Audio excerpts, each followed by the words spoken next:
So, in order to celebrate SolarPower Europe's 35th anniversary, we thought it would be excellent to hear from two leading figures who have championed renewable energy. So I'm extremely pleased to speak with you, Executive Vice President of the European Commission, Frans Timmermans, and Bertrand Piccard, Initiator and Chairman of the Solar Impulse Foundation. So thank you both so much for being here today. To start things off, is the sun shining where you are? Yep. Mr. Absolutely. Timmermans? Absolutely. But your question makes believe that solar energy works only when there is sun, which is not the truth. You can store solar energy to make it work at night, to make it work when it's raining. So finally, we don't care anymore if the sun is shining or not, as long as we can store the energy. Perfect. That's more what I wanted to hear. So to kick off, can I ask you something else? Who inspires you? Yes, you are yourself inspiring figures, but who inspires you from the climate and energy movement, Mr. Timmermans? Well, why don't you start? For me, it all started with Fridays for Future, because I have been, as a professor also at university, I have been criticizing my kids' generation for being the best educated, the healthiest generation in European history, also the generation with great ideals, but they never were able to operationalize their ideals. They had good ideas, and all too often they thought, let's put it on Facebook and then I'm ready. Now, Fridays for Future has shown that if you mobilize people, if you really get a movement into the streets, you can actually change things very rapidly. And since we would not have had a Green Deal without Fridays for Future, they are my inspiration. Thanks very much. Indeed, Bertrand Piccard. My inspiration, I have to say, stays in the family, because my grandfather, Auguste Piccard, wrote an article in 1942 about the need to use solar energy. So it's anchored in my family. And my father then, in the 70s, created the first European Institute of Ecology. He was ringing the alarm bell saying pollution is invading us, we have to do something, and nobody cared. And my father was telling me it's absolutely incredible that nobody sees the danger coming. So they inspired me to work in that field now. Thanks very much. So it's previous generations we have to listen to, but also the young people whose generation will be the next ones. Now over to the topic of today, and we already chatted a little bit in the beginning about it. The European Green Deal is a really once-in-a-lifetime opportunity to not just invest in renewable energy, but also set the path towards reaching our climate neutrality goal by 2050. How can European citizens get involved in the energy transition? Because in the end, they have to own it. So how can they help to reach this ambitious goal?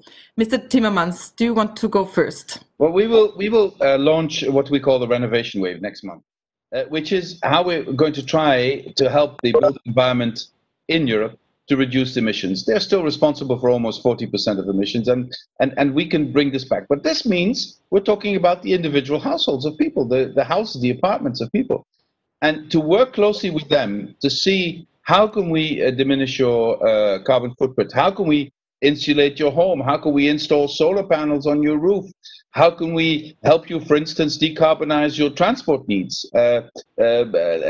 help you convince local authorities to put cycling paths or to offer bicycles in the city, look for public transport that is decarbonized. This is all very, very concrete stuff.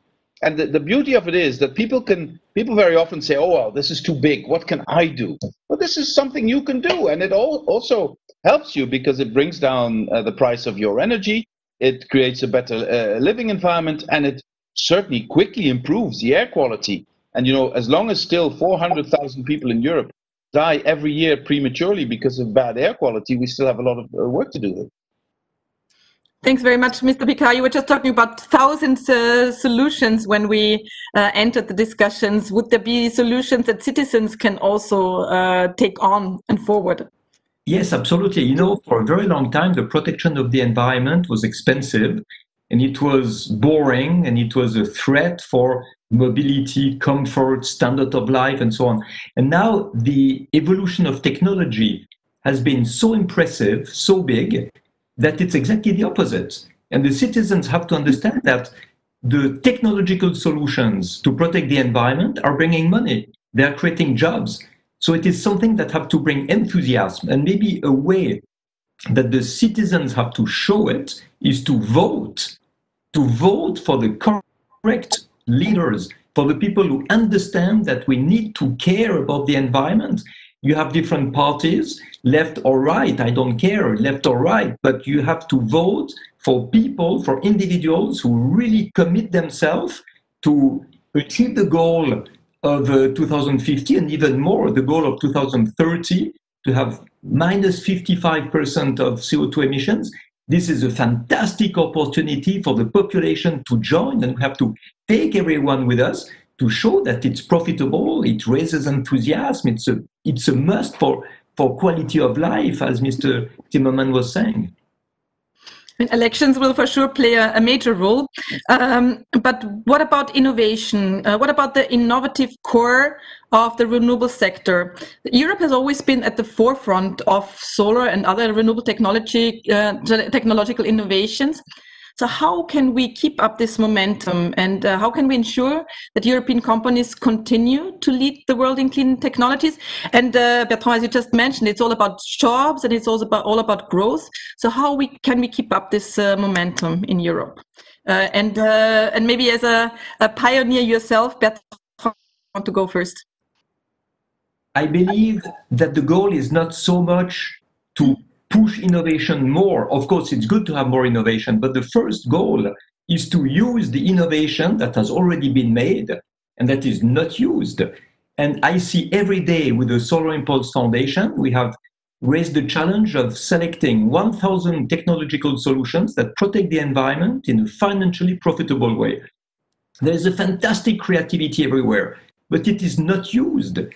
There are technologies that can be used for water, for energy, for construction, for mobility, agriculture, industry, and they remain in startups, they remain in research labs. So what we need is to put a legal framework that will really pull these innovations to the market. And what we needed until now is exactly what the European Commission has done, is to set an ambitious goal, very ambitious goal in terms of reduction of CO2 emissions, and put all the legal framework there in order to replace what is polluting by what is protecting the environment. And this is the market of the century. And this will create more jobs and make more profit than continuing to destroy the environment and the planet. Okay, the innovations are already there, Mr. Timmermans, and you have already set the goals. Is this enough, or is there something else we need to do to keep leading the world in clean technologies? Well, I think we also need to look at how our economic sectors are structured. I think we need Europe to become a bit more resilient, and in that sense, I think, for instance, if you look at the sector of solar panels, we actually dropped that out of our hands at some point, and we need to regain more abilities, also to use innovations that are already made. You know, you can now with solar panels, you can create hydrogen directly. And you can have other forms of innovation. You know, we have many very old, very much protected buildings and cities in Europe. With the latest technology in solar panels, you can install photovoltaic capacity without changing the nature of these buildings or making them more ugly. I mean, these are the things we should be doing right now. The technology is there. The problem is not the technology. The problem isn't even the money. The problem is the governance, how you get these things all together to do what needs to be done. Okay, so that's very positive. The technology is already there. We just have to get it going. Very positive to hear. And from the solar sector, we're really happy to also lead the world in this tech leadership. Now, we are at the beginning of a new decade, 2020, and we have the potential to fundamentally change our energy system for the better, hopefully. What is your vision for Europe's energy mix in the next 10 years? Mr. Timmermans, what's your vision on the energy mix? You know that renewables are just taken off like rockets, and that is going to stay. So they have put already coal actually out of the market, and that's going to go very quickly.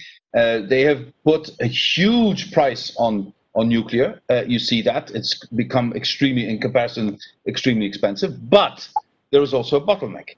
You don't always need the energy where it is made. So what we need to do in the coming decade is to invest massively in grids and massively in technologies that help us to store renewable energy and to transport it over longer distances without loss of energy. And in this context, I think the European Commission's hydrogen strategy could be extremely helpful. And I believe in it. We will, in the next 4 years, actually 3 years, until 2024, we will have created 6 gigawatts capacity of hydrogen generation through electrolyzers. In 2030, we will have reached 40 gigawatts of production. And if we work well with our neighbors in North Africa and in the east of Europe, we will double that to 2 times 40 gigawatts. These are the sort of innovations we need. And of course, the massive continuing innovation of the solar sector and the wind sector, which is ongoing, replacing old wind turbines with new ones, massively investing on offshore wind, massively investing on land solar. I think this is the way forward. Massively investing in renewables, massively investing in green hydrogen, in renewable hydrogen. Bertrand, what is your vision? Is it the same, or do you have slightly different view?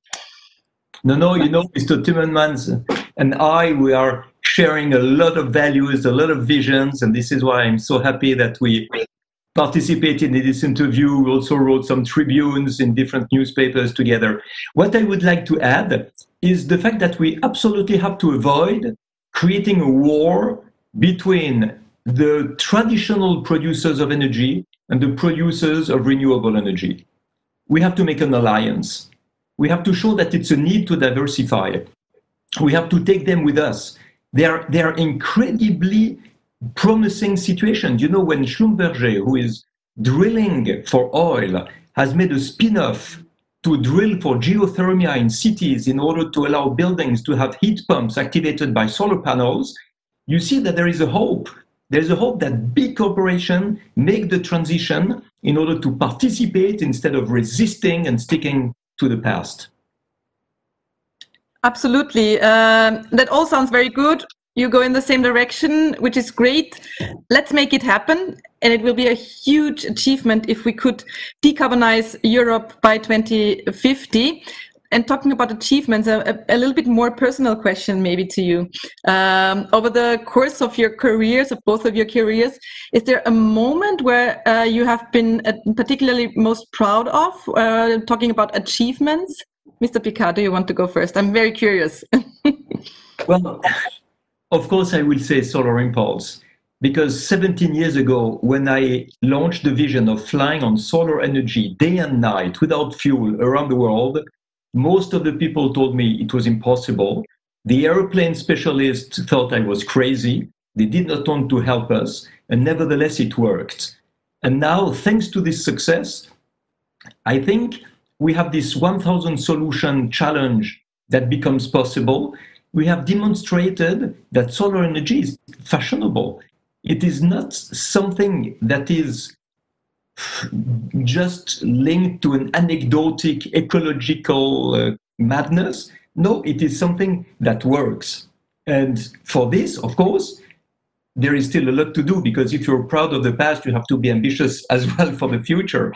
And what remains to be done is to give all the arguments in favor of solar energy toward the people who want to destroy it. The one who say it's too expensive. No, it is cheaper than fossil energy. The one who say it's intermittent. Yes, but you can store. The people who say it's for rich countries only. No, it's the only way to make social peace and social stability in poorest countries. All these arguments, we have to bring them. Some say it's never enough to fulfill the needs of our world. Well, we have to show that by being more energy efficient, it will be enough. And all these type of arguments, we have to keep telling them. Also, some people who say solar energy is never reimbursing the gray energy needed for the construction of the photovoltaic cells. It's completely wrong. It needs 6 to 12 months to reimburse the gray energy. And after that, all the energy is clean. All these arguments have to be published much more. So Solar Impulse is a tribune, a platform where we can communicate all these very, very important informations. So great achievement, and you just have to do it. You have to believe in it, and you have to do some myth busting. I take from that. Mr. Timmermans, what is a particular achievement you are most proud of? Well, you know, I won't go in my personal life, because the things I'm most proud of have to do with my children and my family. But if you ask me on a professional level, I will have to say that it would be the European elections last year, because I was able to convince a majority of the people in my own country to vote for a platform that was based on the Green Deal, that was based on social justice, and that was clearly pro-European.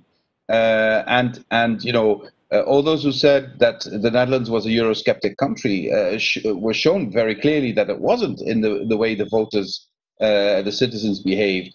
And I also am proud of the fact that the way my political movement made the European election campaign has led to the Green Deal, because the Conservatives were not campaigning on this, they were campaigning on security. It has also led to us now proposing a minimum wage in every member state, etc. So I think if we can actually in the coming years fulfill some of the promises we made to the European electorate in the European elections, I think then we will actually set Europe on a sustainable course. And yeah, that makes me proud. Thank you very much. Thanks for the insights. To finalize, a final question that I'm curious about. You travel a lot in your life, both of you. Do you have a favorite memory of a sunrise or a sunset? Who wants to go first? Tom, maybe I ask you first. Okay, I tell you my most fantastic sunrise. It's the first time I flew through the night with Solar Impulse. I was flying over the second part of the Pacific between Hawaii and California. There was the sunset, which marks a really strange moment if you're flying on solar power, because you just hope that you reach the next sunrise. And it was the first time that I was doing that personally. I went through the night, and suddenly I saw this very tiny line between the ocean and the sky, the light coming, the sun coming, and I thought, I made it. Now I can make another day and I can fly perpetually on solar power. So that was a moment I will never forget in my life. Wow, that sounds really like a very special moment. Mr. Timmermans. Yeah, that is very spectacular. I can certainly not top that. Absolutely not. Now that you've asked this question, my spontaneous answer is, when I was still in government in the Netherlands, I used to very often in the morning, just at dawn, take my bike and go for a ride through the dunes near The Hague, and then to Leiden, and then back to The Hague. And the exhilarating feeling when you're on your bike, you're exercising, you're in the dunes, it's quiet, you see some birds, you see a fox, you see other animals, and then all of a sudden, over the dunes comes the sun up and just brings this gold over these dunes and over this nature. It gives me goosebumps thinking of it now. These are moments I really cherish. Very nice. That's very nice pictures to end with. Thank you both again, Executive Vice President Timmermans and Bertrand Piccard. We're very grateful for your time, and we hope that we can talk to you again to celebrate our 50th anniversary. Thank you very much. Absolutely.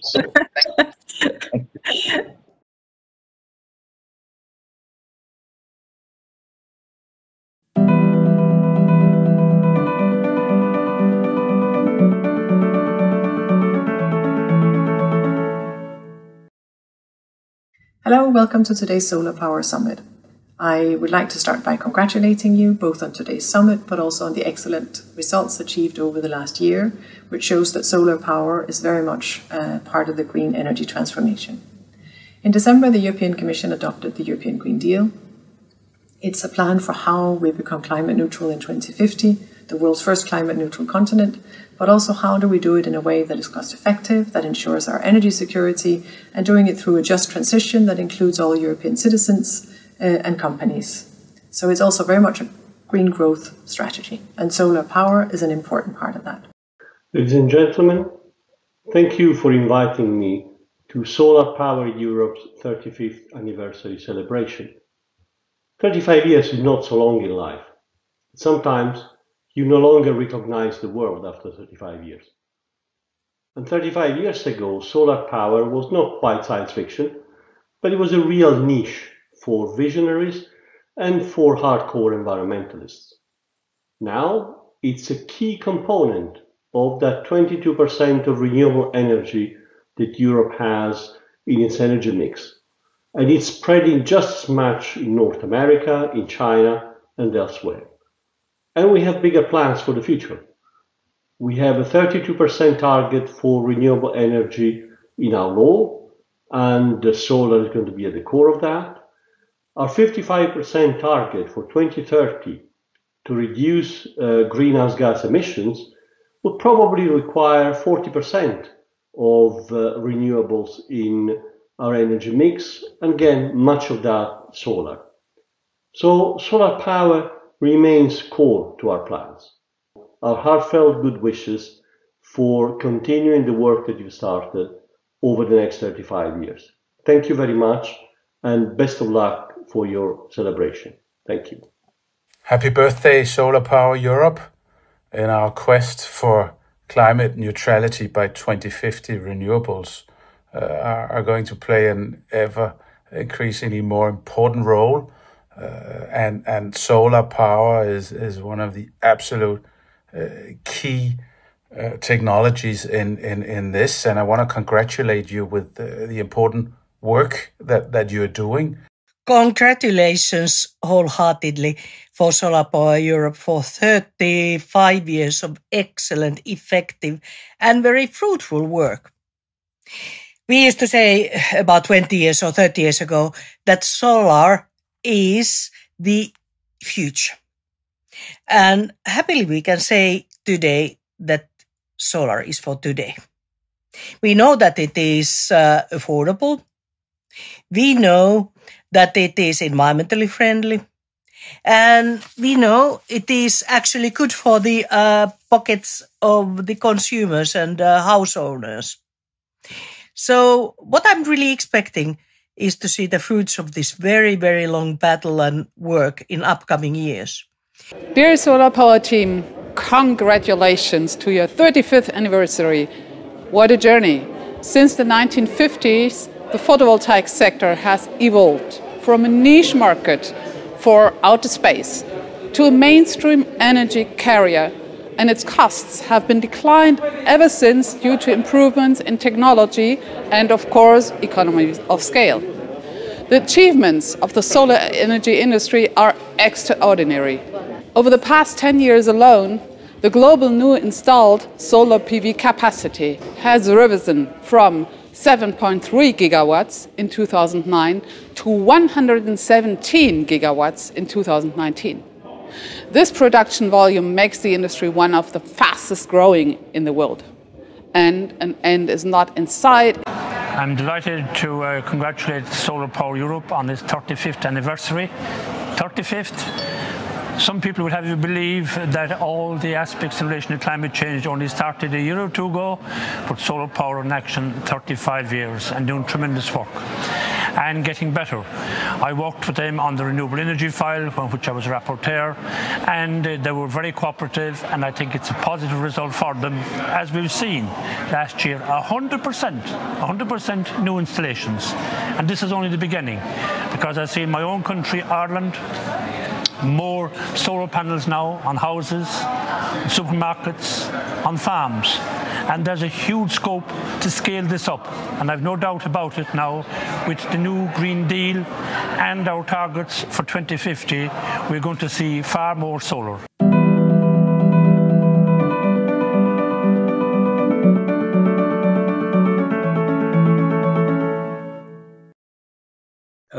Welcome, good afternoon, everyone. Good afternoon, Anton Milner.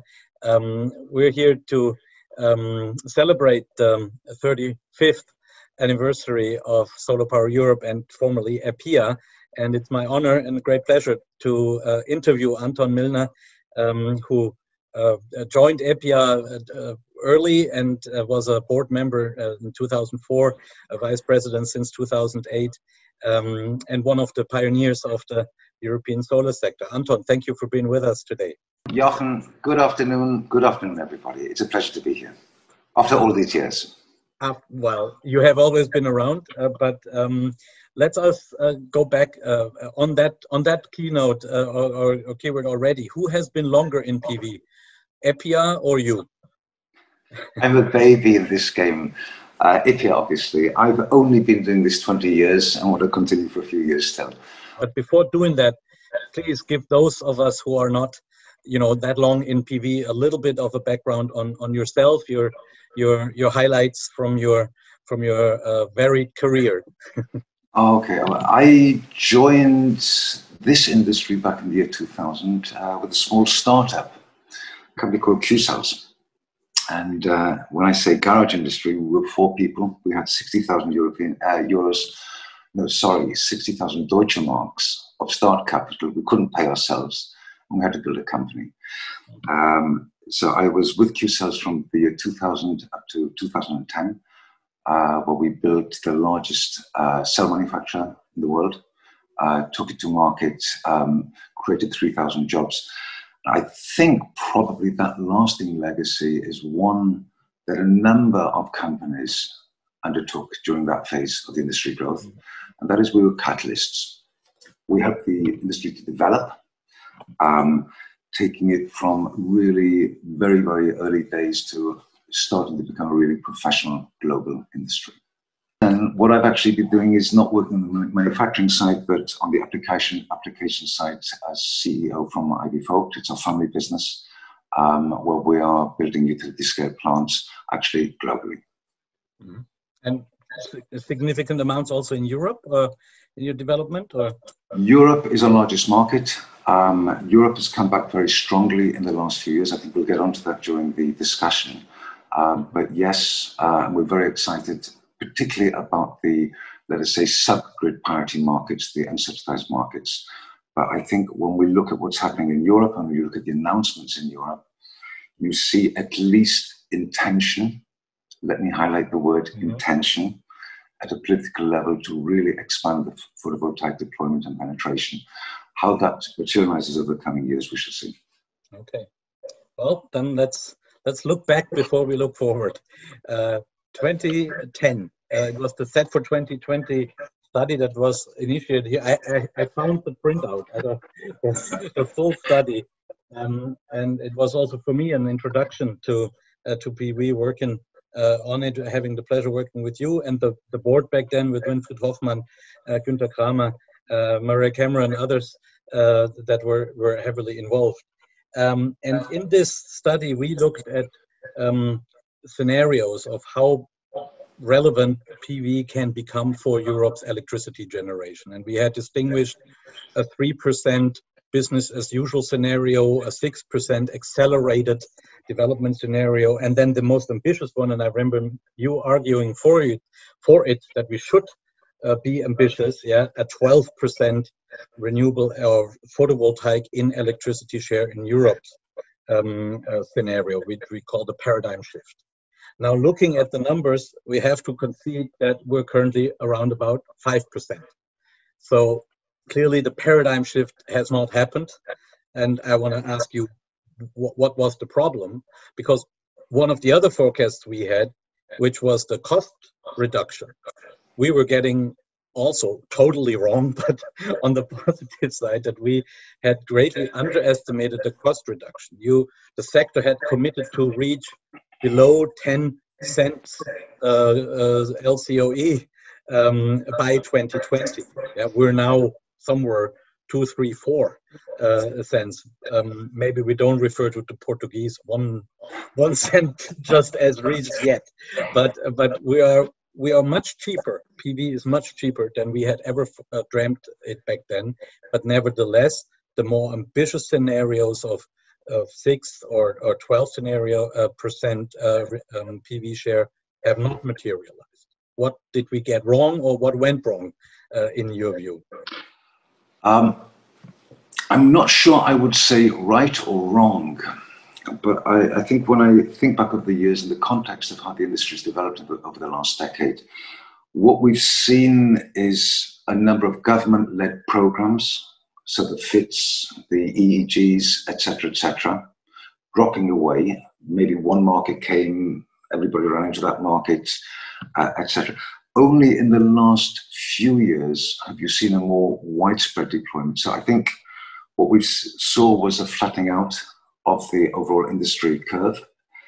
Up to the period 2017 or 2018, the cost in photovoltaic was still too high. It still had to be a subsidized technology. Since late 17, 18, 19, we have reached well under the kind of grid parity aspects. And then I think you have to ask yourself the question, why didn't the thing explode? Mm-hmm. I come to the conclusion this is all just about the political and the regulatory frameworks. And when you look at aspects like, for example, the energy change, the Energiewende in Germany, there have been constraints on the amount of system deployment. When you look at a large country like France, France has been doing its auction aspects, but in limited scope, etc. So you've not really had those market accesses. And this has been a little bit, I think, about political will and about the regulatory aspects. You can't go into these markets and just trade energy. You can't. Yeah. And without the governmental support at a time when the competitiveness wasn't there on costs, obviously it didn't work. That situation changed. When you look at markets, particularly the South European markets today, but you go north, you are well below wholesale pricing. Mm-hmm. And I think with a lot of the political change, the Green Deal, the new targets being set, you're going to see this thing grow very, very rapidly. Mm-hmm. What's my perception a little bit is we had a fairly static industry development in Europe up to about 2017, 2018, last year, this year, it grows very strongly. It's going to continue on that path for a number of years. Mm-hmm. Mm-hmm. So I think momentum and particularly political frameworks to enable this. What surprises me in all of this is one of the things that we set out in the SET study was an analysis that a certain consulting company did, Jochen. And this was looking at the net benefit to society of photovoltaic deployment, also taking the cost of replacing incumbent technology. It was looking at things like CO2 avoidance costs, it was looking at things like grid, it was looking at not having to pay for imported energies, etc. What came out of that, and this was a very strong political message, which I don't think landed, was that the more photovoltaic you put in there, the higher the economic benefit for Europe as a whole.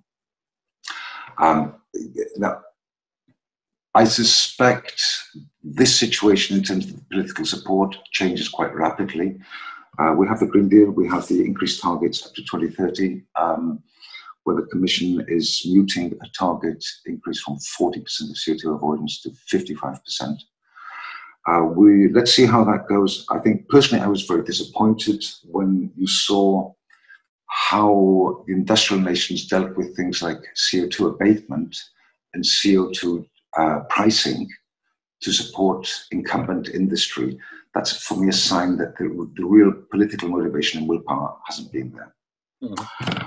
But would you say that the industry has done its job and it's basically more a political failure? Because I mean, we overperformed regarding cost reduction, yeah. Not necessarily we in Europe, but we were helped by our colleagues in Asia here, obviously, yeah.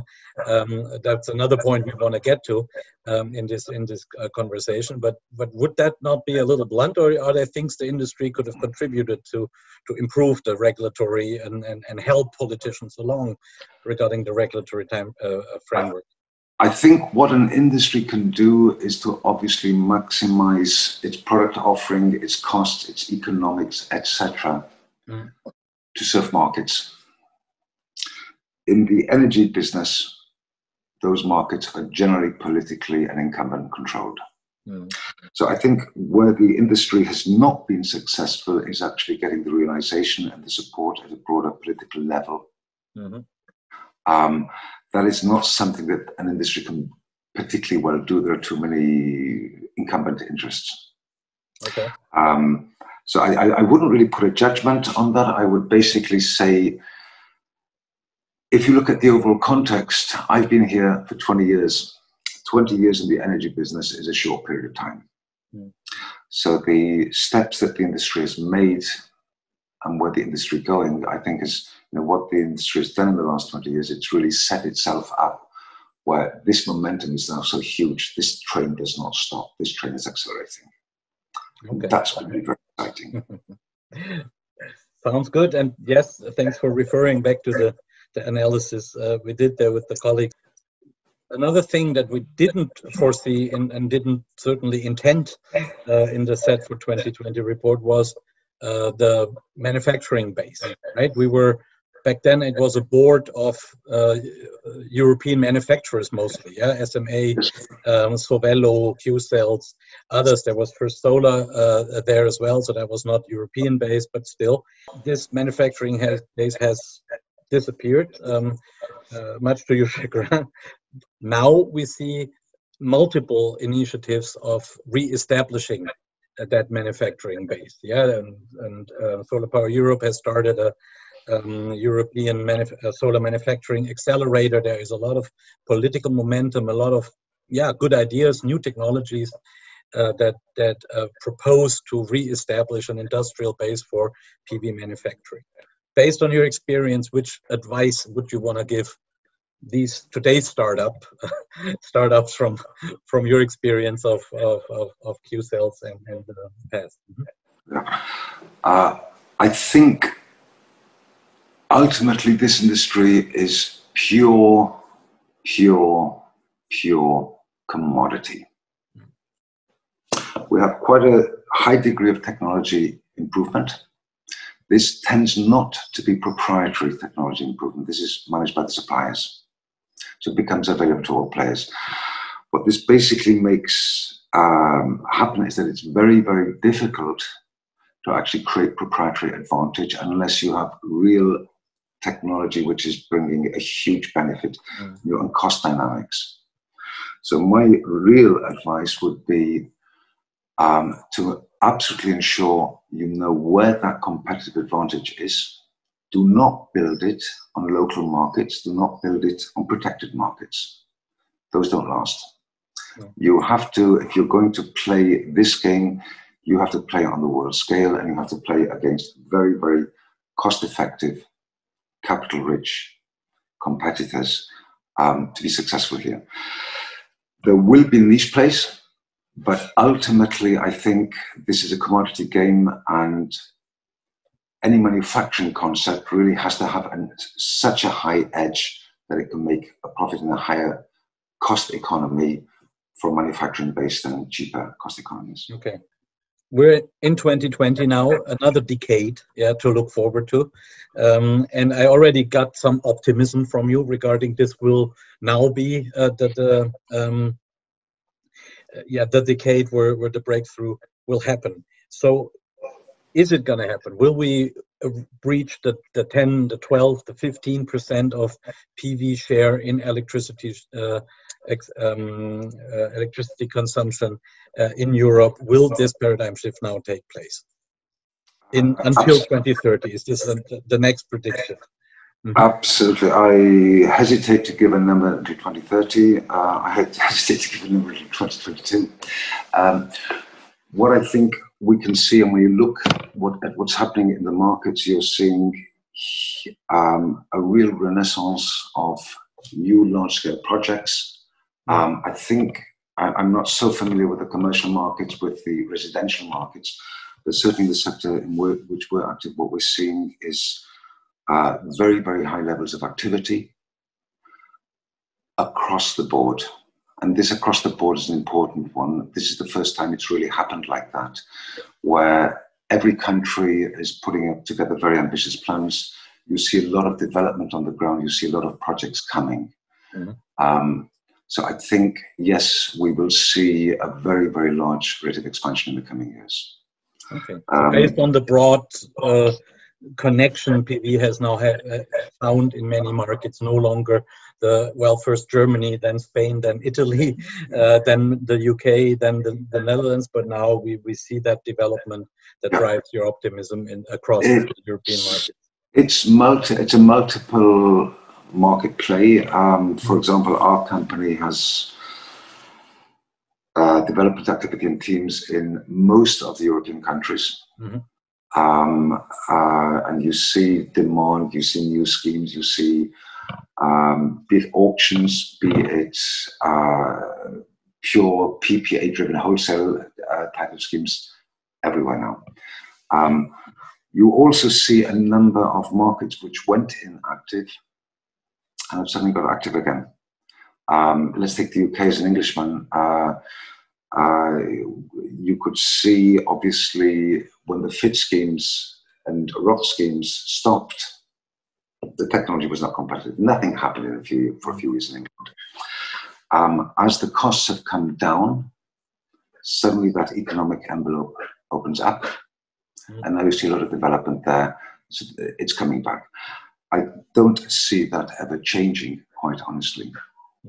I do not see a carbon-based energy system being able to compete with photovoltaic. What I think at some stage we will have to deal with as an industry is we'll get too much saturation on the grid, but I think a lot of the storage, frequency management systems, etc., will come and help that. There is still a huge amount of potential prior to reaching those constraints. Great. That's a message of optimism, I think, to all of us, and shows that even though we're in the market for a while, there's still plenty of challenge and opportunity to come. Thank you so much for this discussion and for sharing your perspective. I truly appreciate it, and we will take questions from all our listeners or viewers via chat, and we will then in 15 minutes after this broadcast is over have a live answer and session with Anton. So there is a possibility of live interaction with Anton Milner just 15 minutes after this broadcast is over. And now we would like to hand over to Walburga Helmetsberg, the CEO of SolarPower Europe, who has some special announcement to make. Thank you all for watching, listening. Thank you, Anton, so much, and talk soon. Hello, everyone. Greetings from a rooftop library near Brussels, filled with solar panels. In this library, you will find books of Edmond Becquerel, a French scientist who discovered the photovoltaic effect, which is the basis today of solar cells, more than 200 years ago. How fitting that the technology is now installed here on the library's rooftop. We have come a long way. Solar has evolved dramatically to become the most affordable clean energy technology and is now a major element of our energy system, anticipated to become the dominant source of energy by 2050 in Europe. Solar is now the world's fastest growing energy source. In fact, more solar was deployed than any other technology in 2019. And it all began here in Europe. Our continent was the cradle of solar innovation. It was the first region to embrace the technology and provide support for its mass deployment. And today, Europe continues to lead the world in solar innovation and applications, with groundbreaking technology, including, for example, floating solar or agri-PV.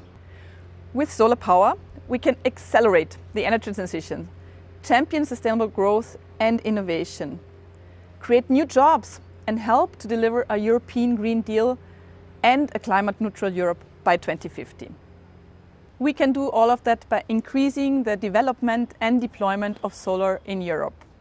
This is at the core of SolarPower Europe's work. Together with our members and our partners, we work very hard to ensure the right framework for solar to grow in Europe. And we have secured many successes: a higher EU renewables target, the creation of the resource platform for corporate sourcing of renewables, and the launch of the European Solar Manufacturing Accelerator, boosting manufacturing in Europe. Now, we want to go further and we want to go faster. We are at the beginning of a new decade, a defining decade for our technology and a defining decade for climate action. Solar is a key solution to address many challenges of our time, from energy poverty to climate mitigation and the clean energy transition. And we should also look forward to the many opportunities and the challenges that we will face. We are convinced that solar will lead the energy transition. No other technology is as versatile, job-intensive or popular. Solar will play a major role in reshaping the world for better and ensuring a clean and just energy transition for all Europeans. And what better way to enter this solar decade than with a fresh identity? So I am delighted to present to you SolarPower Europe's new logo and new vision. I am sure you will agree that this new look better captures the innovation, the ambition and the optimism that is at the heart of our association. So, without further ado, allow me to introduce the new SolarPower Europe.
Welcome everybody. My name is Michael Schmiller. I'm the executive advisor at SolarPower Europe and part of the secretariat, and so I'm moderating now this Q&A. So what we would like to ask you, please use, it's a bit complicated with this software today, but we would like to ask you to use Slido. I think you were probably used to that from other sessions, to ask your questions. So sli.do, please put that into your URL, and then enter the code pound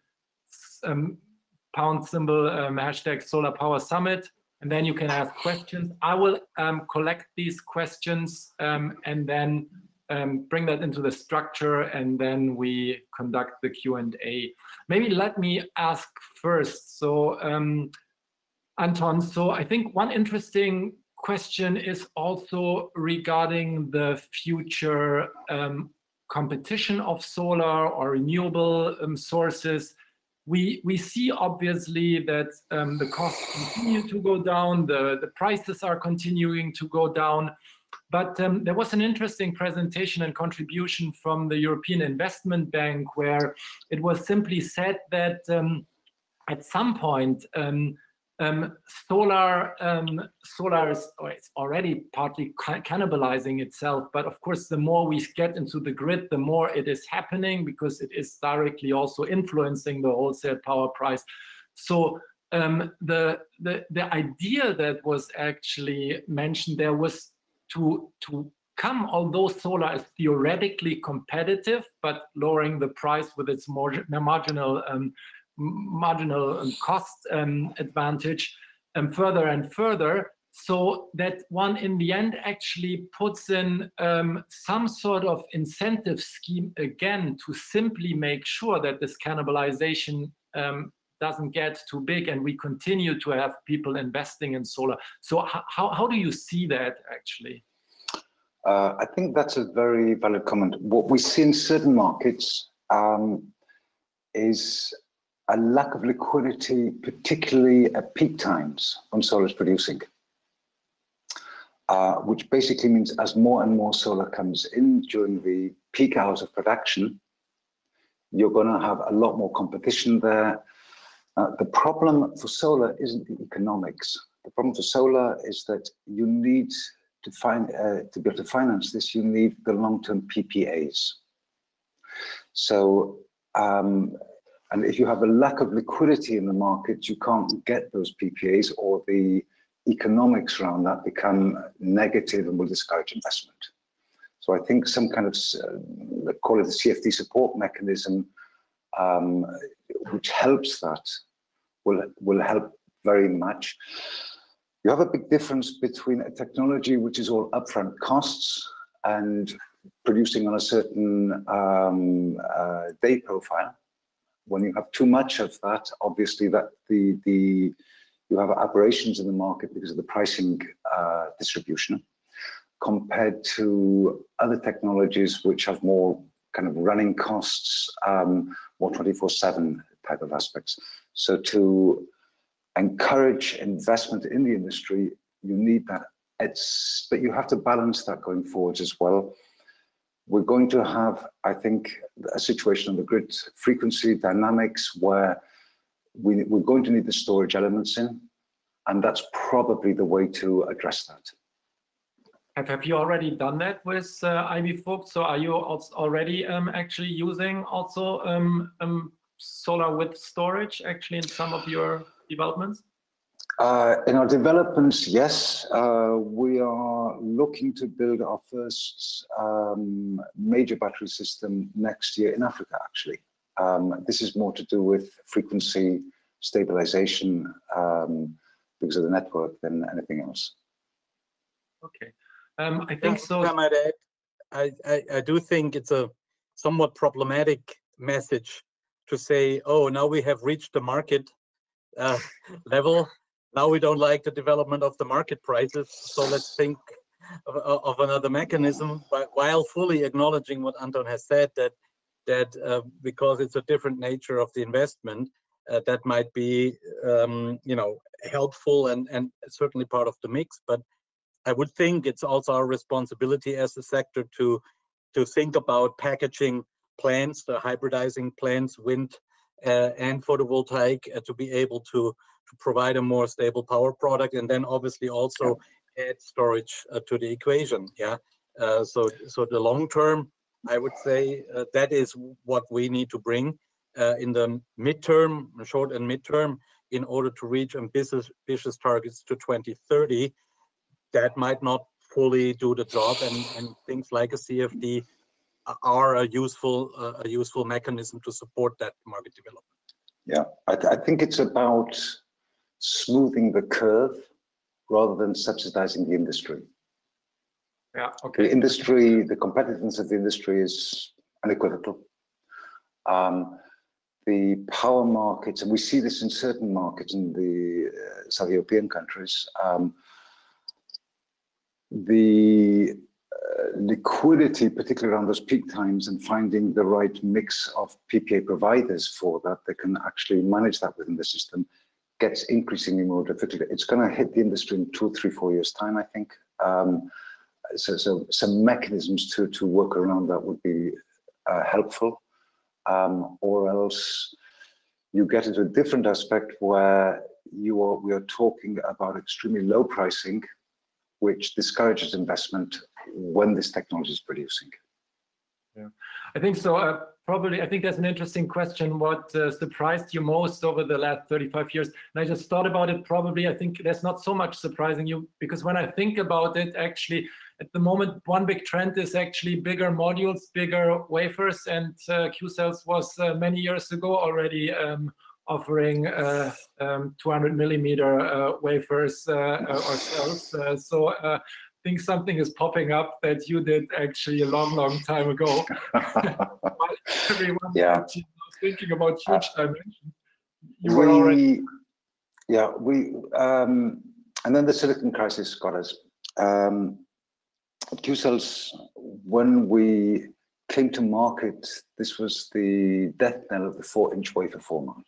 So the industry was basically going to 5-inch. We introduced, which stayed as a world standard, incredibly long actually, the Q6, the 6-inch cell. And you could see the economic benefits of that technology. I think in 2003, we spent a couple of million on pilot projects and were doing two things. We were researching on very thin wafers, and we were researching on 210 millimeter, so 8-inch cell. Then the silicon price shock came. The problem with the large-scale formats, you can't go so thin on them because of the mechanical stability at that stage. So with the very high silicon prices, it killed that. I think we will see this coming now, and we will see that increasing. Look at the semiconductor industry, how they did it. They went bigger, and cut the chips out. That's basically what we're doing. Okay, but what surprised you most since you've been actually looking at solar?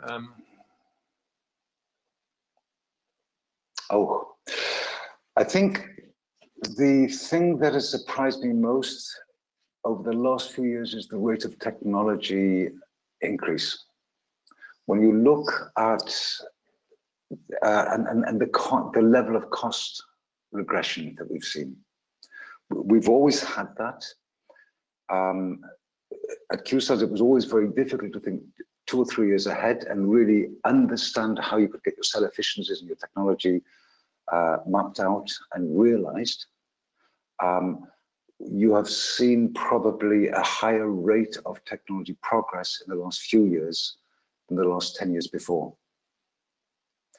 On the cost side, and particularly on the application side, I remember back in 2010, when we did our first projects at IBFO, paying 20+ cents per watt peak for inverters. You know where the prices are today, and a lot of that is technology driven. A lot of that is just industrial technique standardization that we've got so quickly. And you look at structures, simple pieces of iron to hold things up, or steel. How the technology progress has come there.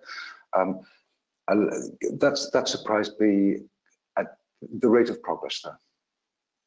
Okay, and if you looking back and look at forward, so what innovation will drive the solar sector going forward? Will it be mostly technical? Will it be business? Will it be policy? It's all three.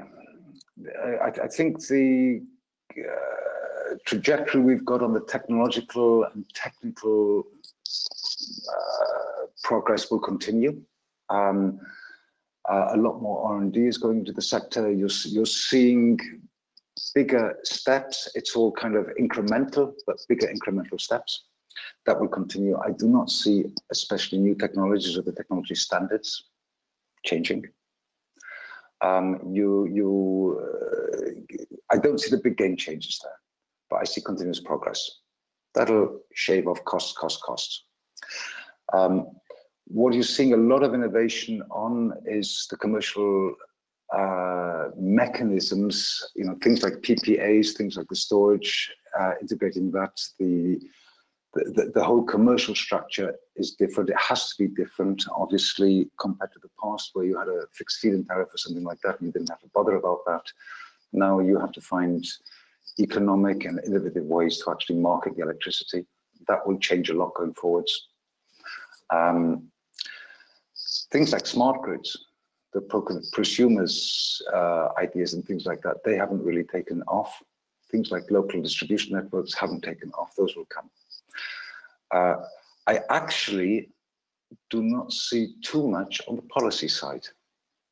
I think the biggest innovation the policy side can do is to drop its reservations and its blocks and liberalize and free up the markets. And beyond just the photovoltaic interests, I think there is such a strong realization now about what we're doing on climate change that will drive this. There's no going back now. There's only the knowledge that if we continue to go forward, we are really creating a massive problem for the next generation and ruining the world. I personally was whether the politicians are brave enough to act on this one, let's see. Okay, so I personally was very happy, and I think that's also a milestone that the IEA, actually Fatih Birol in his keynote simply announced that solar will be the biggest power generation source in Europe as of 2025. So I think that's really important. Do you think it's also important that we hear really from thought leaders that they acknowledge solar as being such an important source?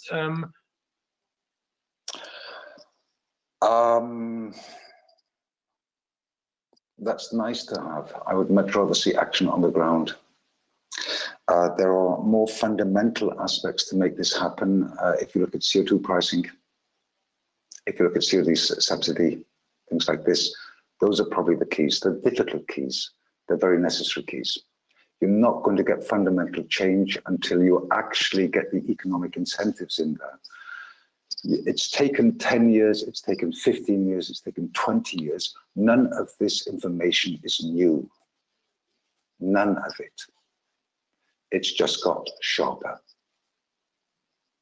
And that's the thing that has to change. This is not about the recognition of photovoltaic and its future role. This is about changing the energy fundamentals to create the energy system that's required going forward. There, I am not optimistic because we just haven't seen that. I would love to see it.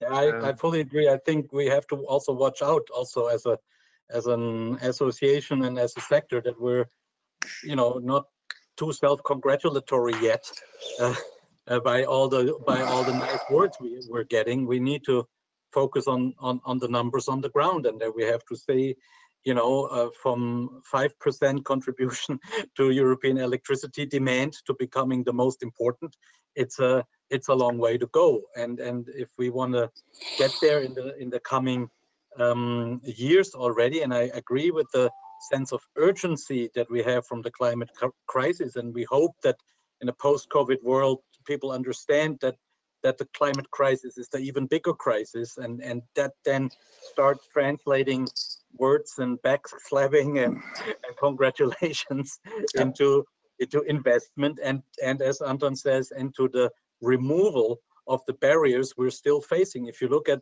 the barrier self-consumption is still having all over Europe in 27 different ways. It's a bottleneck, or it's a barrier to PV penetration. And that's only one of those aspects. So while we have to be optimistic, while we have reason to be optimistic, we are not allowed to fool ourselves and think that it's all in the bag. We're still on incremental change, actually. I do not see a single country where this technology is really being accelerated proactively. Okay, yeah, and so in terms of investments, and I think that's all across the value chain. I think as you mentioned, solar is a commodity. I think solar products, that's what you said, and that's why it's a tough game. But so looking at solar as a service, actually, also there's one question on it. Shouldn't we focus actually also a lot on this actually too, because there are also some margins to be made. And as Jochen already said, of course, even self-consumption is quite difficult. And then if you look at models where you can actually then use and agglomerate storage services, I think we're far from this still, although it should happen soon. Jochen, this is probably one more in your court. Not entirely sure, Michael. I know where you're going with it. Yeah, I think many things need to happen simultaneously, and it's hard to pinpoint any of those. Yeah, not quite sure what you were asking specifically. Sorry. No, the question was actually framed that way. So shouldn't we focus more on the service side of things in Europe? That's Micha, I have an answer which probably nobody likes to hear. What has solar got to do with storage? When you can convince me on that the natural synergetical benefits are there, we just happen to be developers who can put storage systems into a company, an energy generation system. Storage is a different business. Storage is a network management business. Yes, you can do it. Is it a natural extension of our business? Not more so than wind, not more so than others. You can put your storage plant right close to your points of usage. You don't have to have them at the generators. I think the storage game is very much in its early days. This is something where there's been an automatic fit with technologies like ours, but really, when you look at the long run of this, where is that added value? It's an opportunity, and yes, we should take that opportunity. Whether it's fundamental in the value that the industry brings, I would put a question on. Okay. But that's a very unpopular opinion, I realize. Yeah, I think we discussed that. I think there's an interesting question actually also about how your development and about your evolution. So what would be your advice to small scale entrepreneurs who want to increase the share of solar in the energy mix? Is there still a lot of space for such startups, or is this just only for the big boys, big girls? I think there's a lot of space on the application side. I think the manufacturing side is getting increasingly for the big boys, big girls. That's a difficult one. I learned one lesson at QCells, which one of my American investors told me. He said, Anton, don't try to out-Chinese the Chinese. And I think that's not about China. That's more about the commodity game and the fundamentals of cost-led manufacturing, etc. Those industries tend to migrate to low-cost economies, rightly so in a globalized system. There is a lot of room if you have a technology edge, which you can really get the benefits from. I think that was the thesis in Europe. That thesis proved itself to be untrue. Maybe it can be proved to be true. Love to see it. What else do we?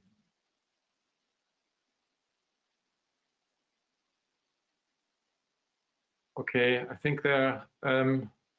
I think the person there are a couple of questions actually also regarding actually when solar will be the #1 globally. So I think you refrained from that already in the interview, but maybe you can, and because it's hard to predict, but still again, maybe you can just try to elaborate a little bit on that.